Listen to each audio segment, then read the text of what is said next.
স্বাধীনতা পুরস্কারের পর রাষ্ট্রের দ্বিতীয় সর্বোচ্চ বেসামরিক সম্মাননা ২১ পদক। ভাষা আন্দোলনের শহীদদের স্মরণে ১৯৭৬ সাল থেকে প্রতি বছর বিভিন্ন ক্ষেত্রে বিশেষ অবদানের জন্য এই পদক দিয়ে আসছে সরকার।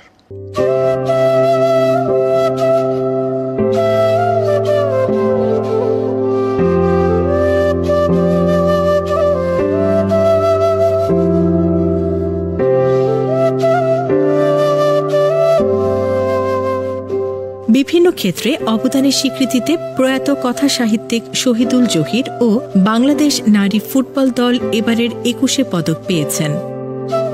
এছাড়াও সঙ্গীত শিল্পী ফেরদৌস আরা, লেখক মইদুল হাসান, চলচ্চিত্র পরিচালক আজিজুর রহমান, সঙ্গীত শিল্পী ও শিক্ষক ওস্তাদ নীরদ বরণ বড়ুয়া, চিত্রশিল্পী রোকেয়া সুলতানা, অনুবাদক ও গবেষক নিয়াজ জামান, অভ্রফ্রন্টের নির্মাতা দল, আলোকচিত্রী নাসির আলী মামুন ও শহীদুল আলম, সাংবাদিক মাহফুজ উল্লাহ ও মাহমুদুর রহমান, চট্টগ্রামের সংবাদপত্র দৈনিক পূর্বকোণের প্রতিষ্ঠাতা মোহাম্মদ ইউসুফ চৌধুরী।